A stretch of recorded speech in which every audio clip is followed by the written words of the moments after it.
নিয়ে আরও জানাতে গাজীপুরের জয়দেবপুর থেকে যুক্ত হচ্ছেন ইফতেখার রায়হান। ইফতেখার, নির্বাচনকে ঘিরে আইন শৃঙ্খলা পরিস্থিতি এই মুহূর্তে কেমন দেখতে পাচ্ছেন?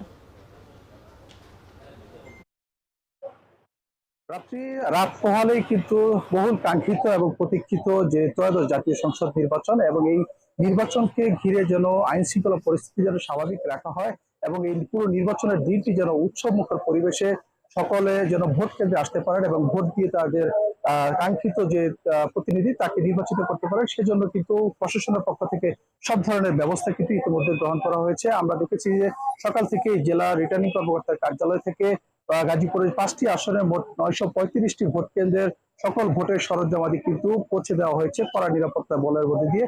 আর এই মুহূর্তে গাজীপুরের পুরো গাজীপুর যে শহরটি রয়েছে, অর্থাৎ 5টি আসনের প্রত্যেকটি পাড়া মহল্লা এবং অলিগলিতে কিন্তু আইন শৃঙ্খলা বাহিনীর যারা টহল কিন্তু জোরদার করা হয়েছে। আমরা এই মুহূর্তে রয়েছি জয়দেবপুর থেকে। এই টহল কার্যক্রমটি শুরু হয়েছে। মূলত এই টহল কার্যক্রমের নেতৃত্ব দিচ্ছেন জেলা প্রশাসন। এর মধ্যে টহলের মধ্যে রয়েছেন সেনাবাহিনীর সদস্যরা, পাশাপাশি বিজিবি, আনসার এবং র্যাব পুলিশের বিভিন্ন সদস্য কিন্তু এই টহলের মধ্যে রয়েছে এবং তারা কিন্তু প্রত্যেকটি এলাকায় কিন্তু এই তাদের গাড়িতে করে কিন্তু তারা টহল দিচ্ছেন এবং তারা সাধারণ ভোটারদেরকে নির্ভয়ে যেন ভোট কেন্দ্রে আসতে পারেন এবং তারা যেন তাদের ভোটাধিকার প্রয়োগ করতে পারেন সে বিষয়ে তারা কিন্তু সবাইকে নিশ্চিত করার জন্য কিন্তু এই টহল কার্যক্রম করা হচ্ছে। এর পাশাপাশি আমরা দেখেছি ভোট কেন্দ্রগুলোতেও কিন্তু নিরাপত্তা জোরদার করা হয়েছে এবং ভোট কেন্দ্রের আশপাশে যেন কোনো ধরনের নাশকতা যেন না হয় সেজন্য কিন্তু সব ধরনের